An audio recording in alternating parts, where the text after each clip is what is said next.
Share the Love is an exciting campaign to support establishing our new partnership with Seattle Central College as the professional theater in residence. Moving our operations here up on Capitol Hill, our offices will actually be right in this building.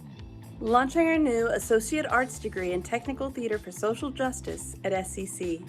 Continue our free education programs online, including Starfish Project and South End Stories. and resuming production this fall at the Broadway Performance Hall in the Erickson Theater, which is where I'm standing right now. Share the Love will run April 7th to the 24th. It's an 18-day fundraising campaign. There are so many ways to get involved. Make your tax-deductible donation today. Join a fundraising team or set up a personal fundraising page. Share our campaign spotlights on social media. Register and attend a free campaign event. Let's learn more about these great ways to share the love. Donate. Gifts of all sizes have a significant impact on our goal. No amount is too small. You could join a fundraising team, and the teams aren't in competition and there are no winners. But if you join my team, the art department, we might win. To sign up, scroll down, click on I want to fundraise for this, click Join a Team, then select the team you'd like to join, and then all you have to do is create an account. Now you're all signed up. Share our campaign spotlights on social media. Each day of the campaign, we will spotlight a different nonprofit organization by highlighting their work and making a $500 donation to their organization. When you share the love, we share the love. And I heard there's going to be free events. That sounds pretty cool. Yes, every Wednesday of the campaign, we will host a panel conversation and there will be a campaign wrap party on the final day. All of these events will be free and hosted online so you can stay safe and still join in. So many incredible performers and artists will be joining us. Check announcements on our social media to learn more. So no matter the capacity, we hope you can join in and share the love this April. And we cannot wait to see you in the theater this fall when we reopen right here in our new home. Thank you so much for joining in and making it happen.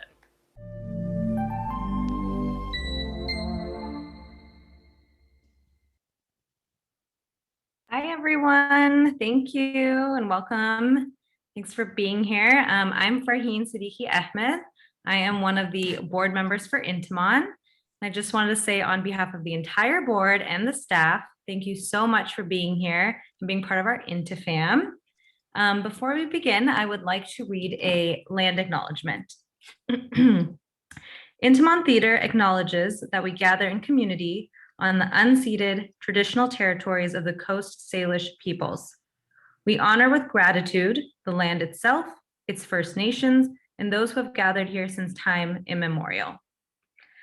We welcome you to introduce yourself in the chat, and then please also share which land that you are zooming in from, because we'd love to see. And I am going to turn it over to our Director of Development and Communications, to Wesley. Thanks, everyone. Thank you so much, Farheen. Really appreciate you being here. Hi, everyone. Welcome. Welcome to our third of 4 Share the Love events. This panel conversation is Writing Fantasy Worlds and Creating the Black Superhero. I'm so excited to just sit back and listen to these brilliant minds that are going to be with us today. Before we begin, I'm going to go over a few just sort of like housekeeping details. The first one is that today is being recorded. Please do keep your microphone on mute during the event. Thank you. And we do recommend viewing today's event in speaker mode. So at the top right of your screen, you'll see a little box that says view, and just make sure that you're in speaker mode and not gallery to best view the event. Live captions are available if you need those. You can click on the caption button at the bottom of your screen to turn them on. And lastly, please keep it polite. There will be no rude or racist speech allowed. As you saw earlier in our video, we are running an 18-day campaign called Share the Love. It is actually ending this Saturday. So it's like day 15 today. And it's just been really incredible. We're raising $100,000 to support our move to Capitol Hill and our brand new partnership with Seattle Central College. Actually, I'm on multiple screens. I'm right here with Jennifer Zile, actually. Jen, lean in. My internet is down. We're both vaccinated, so we were able to be in the same space together. But I will show you all right now where we are in the campaign. Wow, so as you can see, we have over 220 donors who have joined us in this campaign in literally just the past 2 weeks. So it's so exciting. I'll say thank you to Mary Pullman, who literally looks like she gave twice. Incredible. Thank you, Mary. An anonymous donor at $51. We love anonymous. They just keep giving and giving. It's incredible. And Catherine, amazing. And I see my name on there. And the reason why I did that is because Jennifer is doing crazy dog videos for anyone that gives to their page today. So I was like, I'm gonna get in on that. So we'll be checking in later in the event. You can text Intiman to 44321 at any point to make a tax-deductible donation. And we have 3 donors who have offered $15,000 match through the end of the campaign. So all gifts are being doubled right now, and it's gonna be carrying us through as close as we can get to our $100,000 goal by the end of day Saturday. So I'm switching computers. And next, I do want to thank our incredible campaign sponsors. So let me pull up this other screen and do this and do that and do that. And now you can see our campaign sponsors. At the presenting level, we have Franklin Pierce Northwest Financial Services. Love them. And we have the Myers Group, which is actually my real estate agent. Really amazing, Ramon Myers. And then at the supporting level, we had Rudenoff Residential. My real estate agent. Lark, Monsoon, Southpaw, some amazing food, and Downtown House Cleaning. You'll see our other sponsors right below, media sponsors, and just our new neighbors here on Capitol Hill that we're so grateful for supporting this campaign and being part of what we're doing at Intiman Theatre. Now, I am going to move on and introduce you to our incredible host, Lisa Marie Rollins. Lisa Marie, and actually I'm going to add a spotlight so you can see this beautiful human. Hi, Lisa Marie.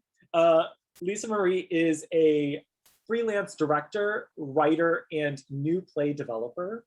And she is Intiman's visiting artistic associate. We're so honored to have her with us. She is a Sundance Institute Theater Lab Fellow and an associate member of stage directors and choreographers. She has directed and dramaturged literally around the country, including at Hedgebrook, Crowded Fire Theater, American Conservatory Theater, Playwrights Foundation, Berkeley Repertory Theater, and so many more. She is currently a resident artist with Crowded Fire Theater in San Francisco. Welcome, Lisa Marie. Thanks for being here. Hi, Wesley. Hello, Jen. Thank you so much for having me. I'm really happy to be here. I'm going to give fair warning that my cat has not seen me in 2 days. So I anticipate you all getting cat visitors during this conversation. So I'm really excited to have this conversation with Inda and Donte today. I appreciate, thank you everyone in the audience that's here joining us. If you haven't yet, please put in and share what land you are living on. I am currently calling in from Ute Cheyenne land in Colorado Springs, and am currently like looking over these beautiful mountains, and it's snowing. So let me just go ahead and introduce Donte and Inda. I'm going to start with Donte, our resident comic book aficionado. Donte is the founder and executive director at South End Stories, which is one of Intiman's new community partners. Part of the work that South End Stories does holds a specific focus on trauma-informed arts practice, healing through history and creativity. Donte is also a former Seattle Public Schools educator. He's been the recipient of the Washington Education Association Humanitarian Award, as well as Washington State's Golden Apple Teaching Award. Donte comes from a family of educators and community leaders who are focused on pursuing social justice by developing anti-racist and anti-oppression practices in schools and communities. We're really happy to have you in conversation with us tonight, Donte. Thanks for being here. Thank you. Appreciate you. Also joining us tonight is playwright and writer Inda Craig-Galván. Her work often explores intra-racial conflicts and politics within the African-American community. Her work is grounded in reality with a touch of magical realism that fucks with time and memory. Her wonderful play, Black Superhero Magic Mama, had its world premiere at the Geffen Playhouse in Los Angeles, and some of its original development actually happened with the Intiman Theatre when she was part of the 2016 IEAP cohort in Seattle. Inda is the recipient of the Kesserling Prize, the Jeffrey Melnick New Playwright Award, Blue Ink Playwriting Prize, Jane Chambers Student Award for Feminist Playwriting, the Stage Raw Best Playwright Award, and she's been on the Kilroy's list, the Steppenwolf Theaters Mix. She's an artistic associate with Playwrights Arena in Los Angeles. She's also on the Artistic Council for the Eugene O'Neill National Playwrights Conference. And Inda is actually currently developing new works of theater on commission with Primary Stages and the Old Globe. She has a new play that'll be coming out soon, A Hit Dog Will Holler, and it's being adapted as a narrative podcast for Radiotopia, so everybody look out for that. Inda, I'm so happy you're here and happy to be in conversation with you tonight too. I'm so happy to be here too. Thank you so much, Lisa Marie. So I want to encourage the audience and folks who are joining us and watching us. You know, we're people who believe in call and response. So if you hear something that you feel or that you want to comment on, please put it in the chat. And hopefully we'll get a chance to see it. Definitely, if you have questions as we go along, there is someone watching and keeping track of those questions. So if you want to hear more about what someone is saying, please join in the conversation, because while we are here to share our perspective on a lot of things, we really want this to be a community conversation. So to start us off, I've and thinking about fantasy worlds, I was thinking a lot about my own experience as a child and my own relationship to fantasy worlds and science fiction and horror or magical and mythical storytelling, and how much time I spent as a child and a young adult, and then eventually as an adult. But I'm thinking about not only like just, you know, sort of starting with fairy tales, but and then moving to, you know, I was always trying to read what my brothers were reading, and my brothers were reading like, you know, Tolkien and, you know, like the Wheel of Time. I don't know if you guys remember these Wheel of Time books. Then there was like, they're like 300 pages each, and they're these epic storytelling and a lot of like battles and wizards and magical characters and magical worlds and multiple, not just like, you know, I would read, you know, stories about druids and then when we get to the Greek mythology, you know, so I really have been thinking a lot about why those stories impacted me and why I spent so much time reading about regular humans that had some sort of magical power. And I was thinking a lot about how disempowered I felt as a little girl, and how many of the times the characters that I became invested in were characters that were that had some kind of power and that were able to change their reality, or were able to get a kind of justice for something, or change like the rules of a world if people were, you know, being evil to one another, or hurting one another, or killing one another. And there was a certain kind of righteousness, I think, that I believed in at that time. And when I would look around the world and like adults weren't, you know, they weren't treating each other with tenderness, or they weren't practicing the kind of righteousness that they were asking me to practice as a child. And so I think that I looked at these characters with longing to get that kind of power for myself so that I could change the world. And so I've been thinking a lot about like where my investment came from. So I really want to ask both of you to think about, you know, when you were a child or a youth, and you know, what was your experience with fantasy worlds? Or did it come from comic books, or did it come from science fiction, or did it come from cartoons? You know, yeah.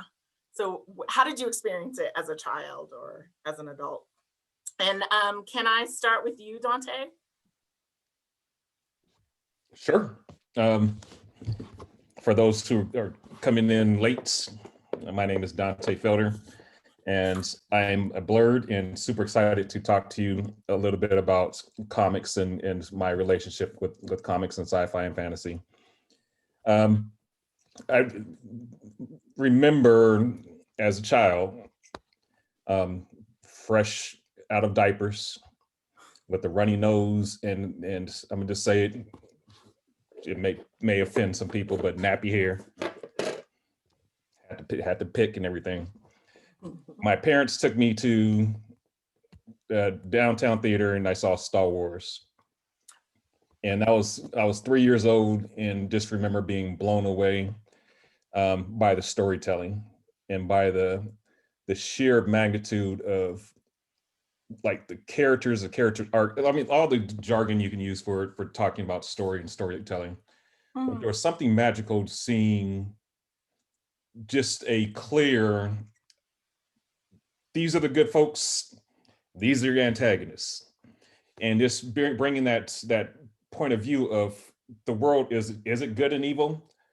And just learning and walking, because Star Wars, then movies would come out every 3 years, so you would have to wait 3 years, and they didn't have VCRs or VHSs at the time until Return of the Jedi. Can't just stream something. So learning and going on the trajectory with Luke Skywalker and his arc, and understanding, especially when Darth Vader changes, spoiler alerts for who have not watched Star Wars, which shame on you, and to see that Darth Vader was not good or bad. He had the energy of the what they call the shadow archetype. And understanding of how my view changed. I was in 4th grade at the time, of the world is more nuanced and complicated than just good versus evil, which I really appreciated and I began to understand as I started to dive into the comic world and canon. I did watch cartoons. I watched the old show called Battlestar Galactica, or not Battlestar. Oh my goodness, this slipped my mind. It was with the wave motion gun, All-Star Blazers. That cartoon was off the hook. Came on every single day right before I went to school. And so I was up ready to end, but it was very similar to Star Wars and this nuanced discovery and expression of the world, where it's not necessarily good or bad. It's just, here we are. I can go on all day, but I want to pass the mic. Yeah, I'm just gonna second Star Wars as you know, Return of the Jedi. I think I went to the theater to see it at least 12 times. Yeah, so there was a lot going on for me at that age. Yeah. Yeah. Inda, what about you? Yeah, I grew up with 3 older brothers in the household, so we watched a lot of Bruce Lee movies. And seeing Jim Kelly and Kareem Abdul-Jabbar and Enter the Dragon, and being like, this is what we can do. And like, this is the world we can be in, because otherwise a lot of what I was seeing when I grew up was it was a lot of white people and not a lot of black people on screens, and I wasn't really reading a lot of books then, and it all felt like fantasy. But seeing Jim Kelly, and then when I was in high school seeing The Last Dragon, I was like, oh, this is beautiful. This is so beautiful. I love that movie so much. I will watch it whenever it's on television. But just seeing people who look like me in these situations that weren't, my dad was a truck mechanic and my mom did hair, and I was raised to have get a job, a job. So seeing people even just in those kind of flicks and doing martial arts, I was just like, it did not make me want to learn martial arts. Yeah. It just, for me, those were fantasies, and that it was so fulfilling, and the way that my brother and his brothers and their friends would just consume these movies. There was just something that spoke to us about seeing this other world and seeing us fighting, alongside Bruce Lee, Yeah. That was my jam. And then once I got older, then, and really having my own kids, that's when I think I really got into fantasy novels, because we're reading them together, we're reading them at bedtime, and we started exploring more and more horror. And I married a man who loves Stephen King books, and now I love most Stephen King books, and I've got a collection of little Stephen King character action figures around the office. So yeah, I've slowly built my my love of fantasy, and then when I write, it's funny, like that's what I do now.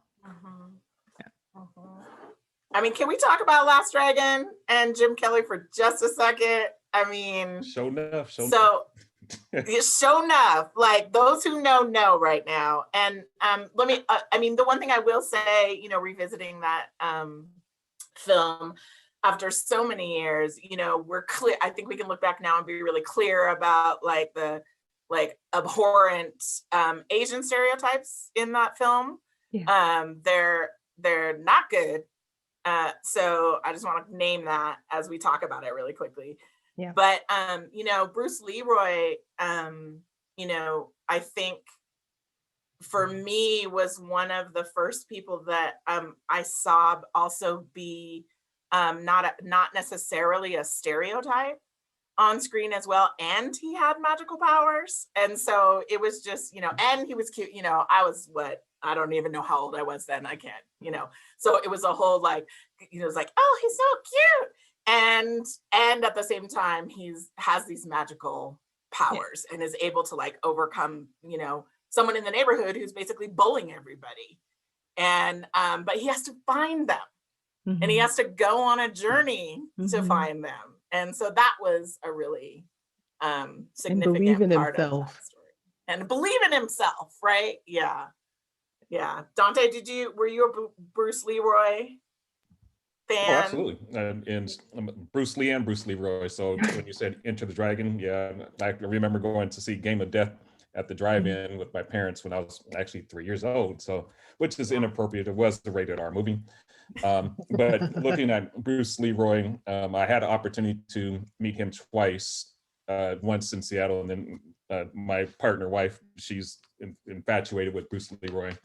And so we saw him at Comic-Con. We had to stay in a line for hours waiting for that brother. That's right. He's still fine. it has issues, but the story is still the lessons you can still learn a lot of valuable lessons from his journey and from his failures and tragic flaw of not believing in himself and what the consequences are when he chooses not to believe in himself. That's right. There's consequences for himself as well as the family. So those who are out there, I would watch it, but bring your political correctness glasses with you. And just be aware that there are issues. But yes, I do love that movie. Yeah.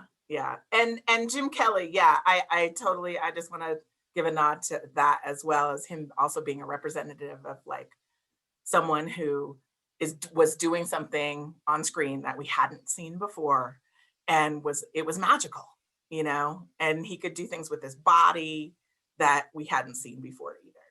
So are there other things that you want to? Yeah, I'm sorry. And Kareem Abdul-Jabbar. Kareem Abdul-Jabbar. That's right. Are there other folks that you, as we're having this conversation, that you are thinking of before I move on? When we think about the fantasy and comic book things, cartoon things when we were younger. I would just say I'm actually studying Bruce Lee right now. I'm reading his daughter's book, which I highly recommend, Be Like Water, My Friend. And just thinking about the energy he brings to life and what he was able to accomplish in his 33 years on this planet, and how he fought in order to say representation matters for me, for my family, for my future generations, for my race. I don't need to shuck and jive for you all. This is how I envision this story. So Bruce Lee's a fascinating character, cat, who and he also grew up, for those who do not know, in the Seattle area for a little bit. And he's off the chain. Bruce Lee, yes. So I'm gonna ask Donte, I don't know if you mentioned this yet, but one of the, I mentioned it earlier in your bio that you're an avid reader of comics and watcher of cartoons and have a relationship to Black superheroes. But I'm wondering if you could share a little bit of your knowledge with us about how you see images of Black folks in historically in comics and in cartoons, or if there's any specific superheroes that you want to name or mention with us, and start us off that way a little bit. Yeah, this will be random and esoteric, and so you can take notes, and because I may or may not make sense in this moment. So here's a person that I'm reading right now is Riri Williams, and so that's Iron Hearts, which I'm actually just picked up just recently. Riri is taking place of Tony Stark, which is awesome. Yeah. And reading again Miles Morales right here. We actually, Southland Stories developed content and curriculum around Miles Morales as well as Miss Marvel. The reason why I'm bringing this up right now is because I'm going back to that representation comment, is that we needed to see folks who look like us. I can't say by us, because Miles Morales was not written by a person of color. Which is a fascinating story. He wrote the person who wrote it for his cut. He adopted two black children, and he said, I need to see representation to look like them. So he created Miles Morales. So just thinking about like all these important points of history that really influences us today, including Black Panther, which was not originally written by a white, it was written by a white man. But now look what we're able to do when we're able to give the resources to do the work. Going back in the day, going backwards, I was steeped in the comic world, so I read Power Man and Iron Fist, and which is Luke Cage. So I was able to see these powerful Black men in that world, but also, and Storm from X-Men. But I also had very few folks on screen to see. So when I saw Superman, I had my little, my hair, and I would make my little loop trying to look like Christopher Reeves and Superman. So I'm not sure why my pops didn't say, "Man, what the hell are you doing walking around like like you're a little white man?" But again, I was emulating Superman, Clark Kent, Kal-El, Luke Skywalker. So all these white men, which I don't want to like disregard, because they're definitely important in my life and influence the way I see things. But I want to acknowledge that I did not have these heroes in growing up. I would say that as I started to progress and I worked at Newmark Cinema downtown at the movie theater for a while, and I would always go to Pike Place Market, and I would just start grabbing comics. And so I had an opportunity to read Spawn, which is awesome. If you don't know about Spawn, Icon and the Rocket, which is awesome. So I read these, I started to gravitate to, and I made it like intentional to grab these comics to make sure I saw folks who look like me, and we would trade in our neighborhood, and I would just stack up all these comics. I had Spawn, I had the X-Men, and just thinking about the importance of these comics. And so I can go on all day, but here's some that I'm reading right now. Americana, Latinx, what's happening in America, like what's going on here. Really, they're excellent work. And for those geeks out there who just want to, this is The Law and Superheroes. If you want to learn about state actors and making large questions, is Batman a state actor or is he a vigilante? Who knows? Figure it out. Read this book. So it's Marvel, graphic novel. This is something that we're using for our work, making lesson plans and everything. And of course, that connects into the sci-fi fantasy. Going a little deeper with our work is the parable of the sower and the parable of the talents. So these are basically my Bibles and how I view the world, and start to connect even these characters that I just mentioned into these big ideas and thoughts. I talked a lot, but no, I'm so grateful that you like are sort of sharing that like ideological trajectory. Like it's great. And I think I'm thinking a lot, there's a million things that came to my mind. And so I want to give a nod to all of the comic books that you showed up, and I'm mad and I might have to run out the room because I forgot to grab my stack because I was about to show up with you, my friend.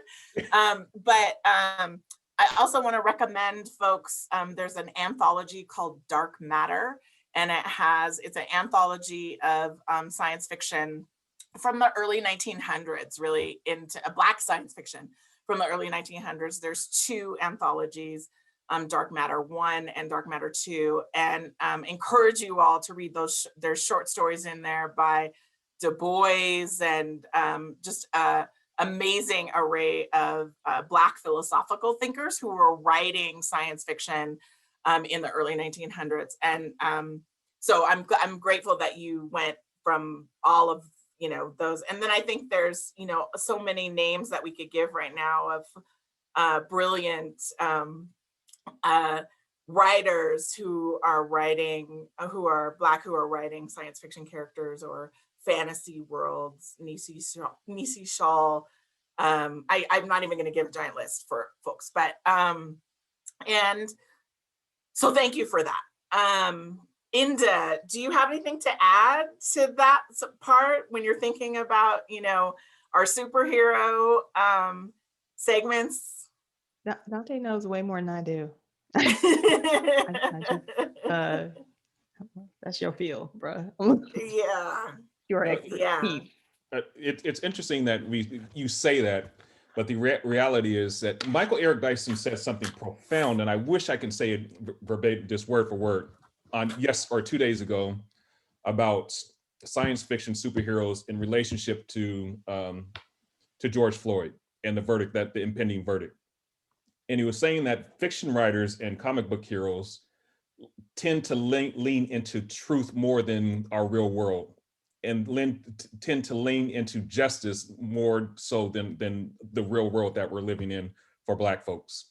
It's pretty profound just to hear like Michael Eric Dyson on MSNBC, just like boom, boom, talking like this is the truth for folks.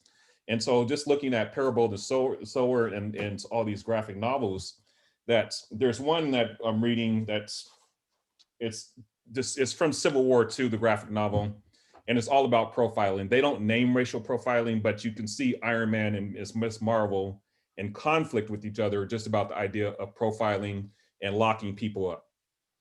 Now, thinking about like, how could you use that lens or that entry point for students to have those real world discussions in real life discussions and begin teaching them not just about, oh, this is cute and this is what's happening, but for survival.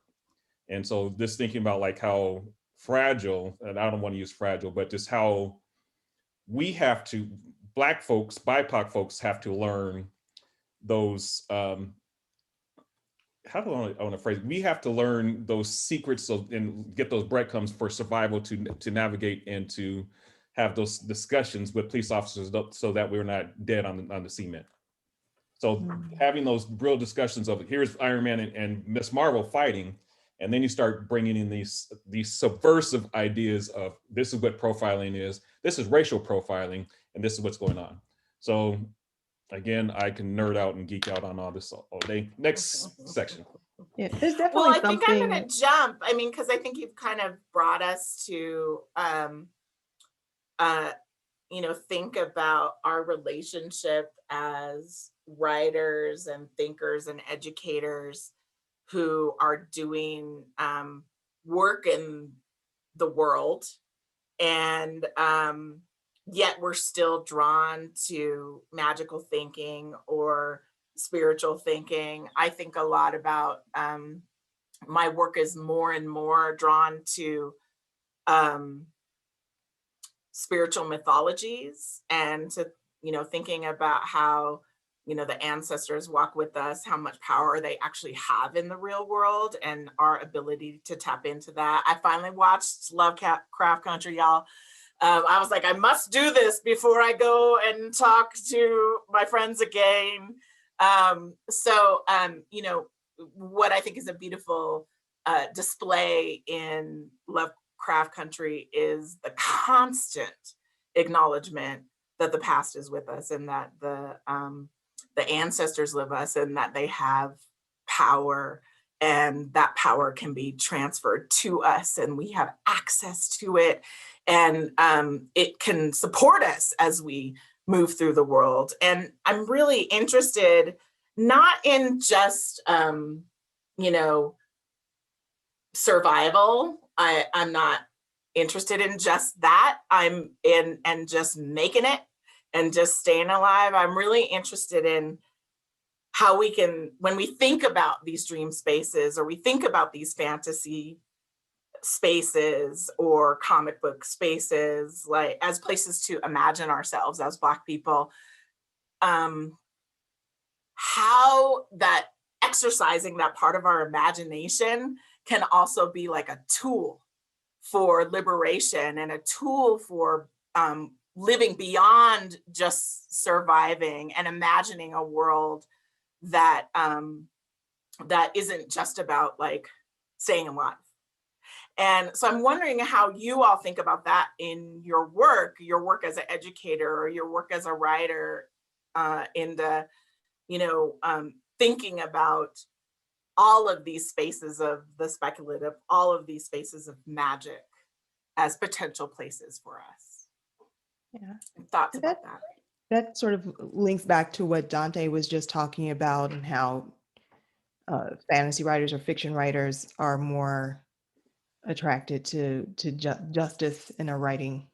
I think because particularly in playwriting, you try to really get to what's the truth for these characters, and you write people who are hiding behind something, and you write what that does to them, and you really investigate what's their truth, who is this character you've created, and how do they look at the world based on the truth that they have, and how do they relate to other people based on their truth, and then what the conflict that comes out of that.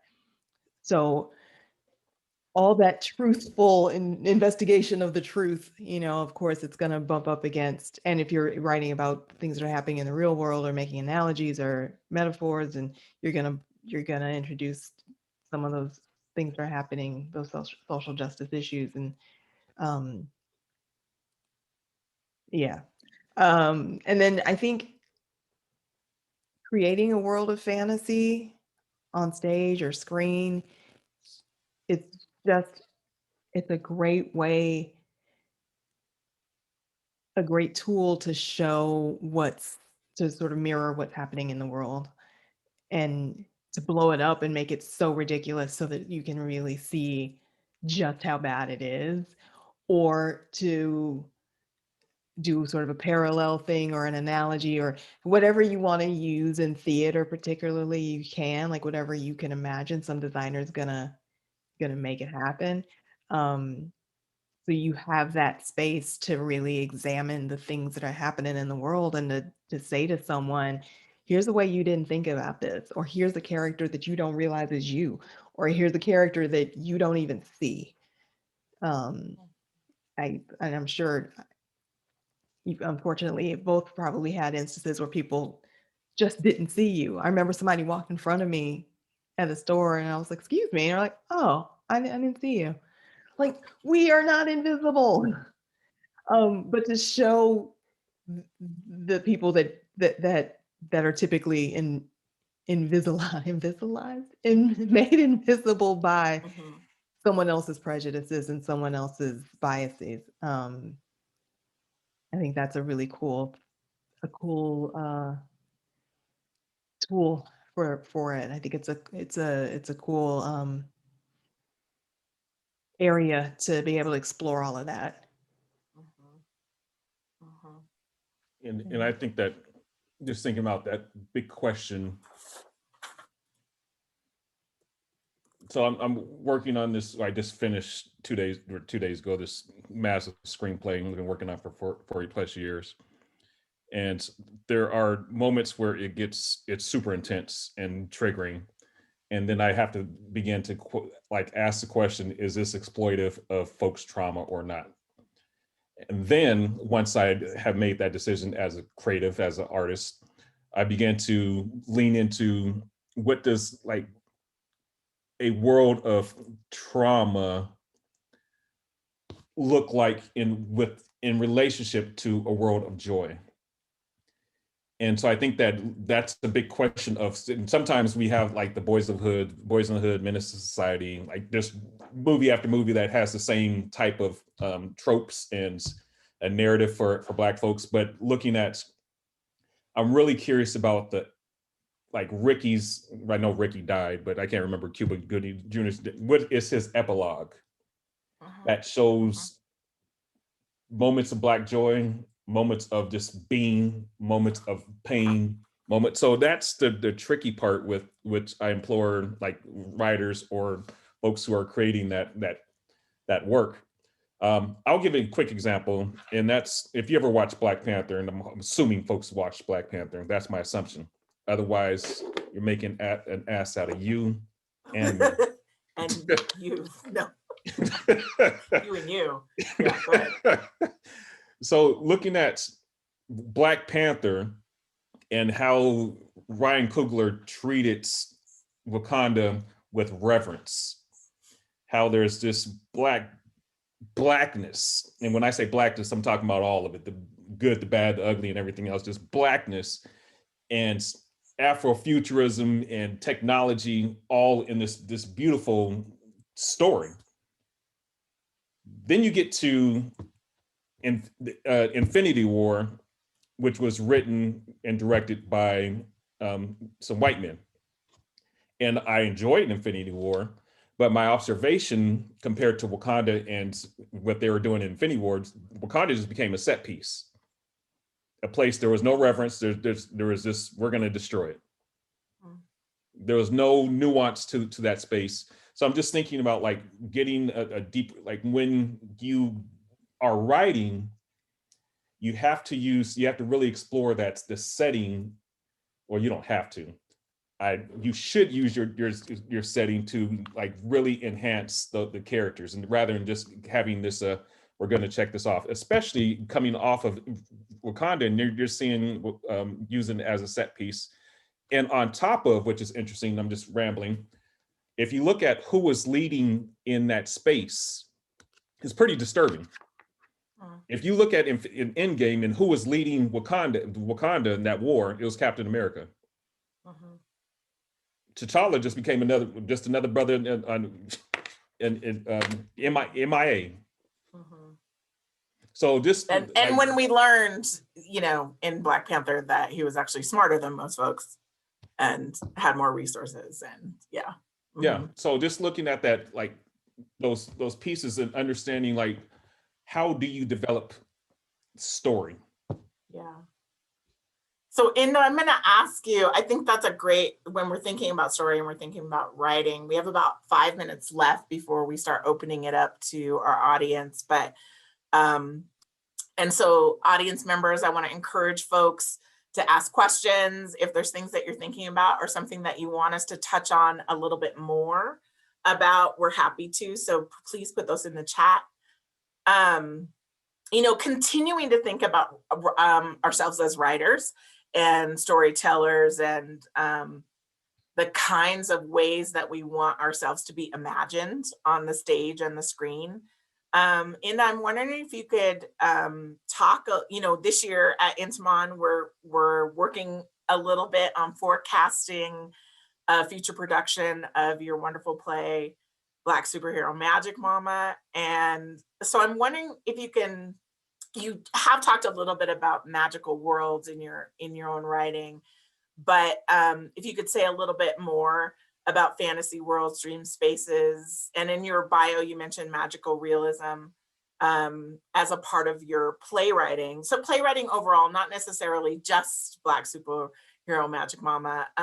And then if you want to share something about Black Superhero Magic Mama that doesn't give us a bunch of spoilers, which is kind of hard because I was just like trying to write the question, and about how you use fantasy worlds to investigate some of the themes for Black women in that play. Yeah. Well, I mean, I don't think it's a secret. It's a play about a mother's grief. And in that piece, I'll just start with that. Her son is creating a comic book, so she goes into that world to get even or get back what was lost. And there was when I wrote the piece, I just needed to talk about what happens and how mothers are treated in these instances, in a way that wasn't steeped in her trauma. It wasn't having an audience sitting in Black trauma and without any escape in a claustrophobic theater. That wasn't about the torture of someone. That was just about how these mothers are treated by the media, by our expectation, by this country's expectations, and how you move past that, and how we aren't allowed to deal with our grief the way that a white mother whose kid died of leukemia is. Nobody's thrusting a microphone in their face and expecting them to lead prayer vigils. And so creating a space where where her mind could go wherever it felt like going. And I am obsessed with visualizing what's happening inside of someone's mind. All of my protagonists are Black women, whether it's television or film or theater that I'm writing.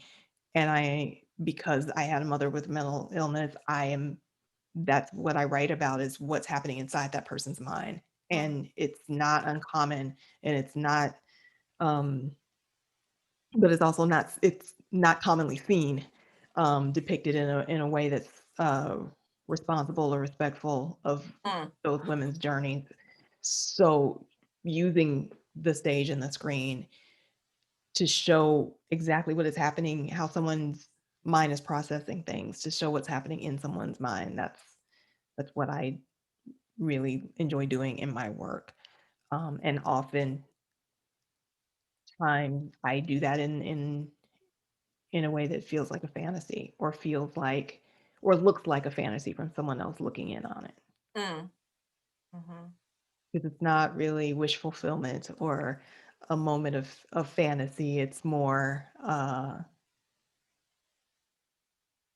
just a different form of reality.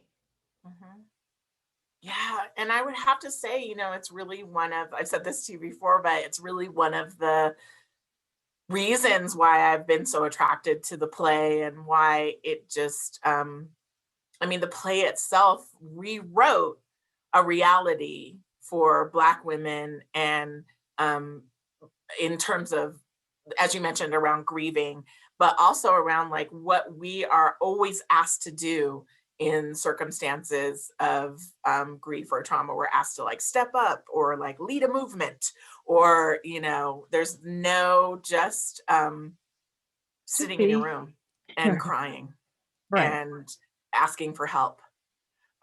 So I just, it really changed my, it gave me a new way to think about the possibility of space that we can carve out for ourselves and demand for ourselves.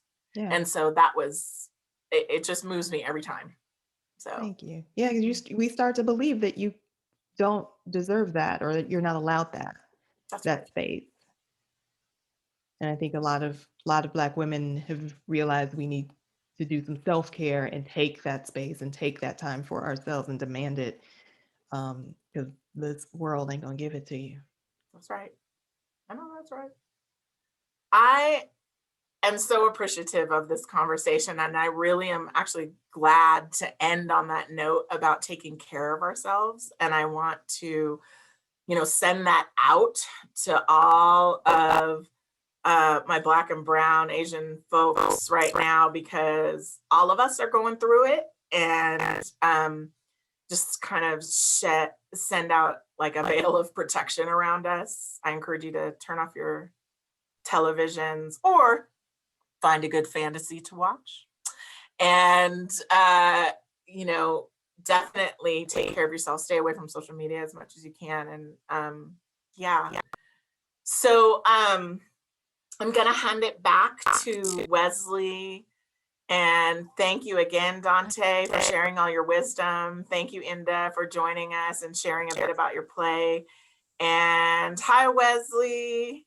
Wow. Hi, everyone. This was amazing. Jen and I have just been sitting here nerding out. Thank you so much for sharing all of that. While y'all were talking, we had some more donors come in, and so I just want to highlight the incredible people who've been supporting this campaign. Elizabeth, thank you so much. Anonymous again, wow. And Susan, thank you. And the number I'm looking at right now is this 224 donors, and that's just so exciting in so many ways. And that's really the number that means the most in a lot of ways, right? It's like literally that $1, that $4, that $5, $10 gift is counting towards our overall donor count, which has a really, really significant impact. We're meeting with larger funders and grant funders who are saying, where's the support for Intiman? They're looking at that number. So if you're able, in a gift in any amount, take out your phone right now and text Intiman to 44321 to make a tax-deductible donation, or you can do intiman.org/share the love. And I'll drop that right into your chat. This Saturday at 5 p.m., we're going to be wrapping this campaign with a live party on YouTube, hosted by Major Scales, and it's going to be all performances. It's our fourth and final event. Eddie DeHaze will be there, Nicholas Chapal Bernard, Jinx Monsoon, drag, like it's going to be incredible. So I hope that you can join us. The tickets are free, and you can find all of this on intiman.org. I want to thank Lisa Marie, Donte, and Inda for being here, and to all of you for being part of our family. And Daisy is here. Thank you, everyone, so much. Have a good night, everybody. Thank you. Thank you. Thanks, everybody.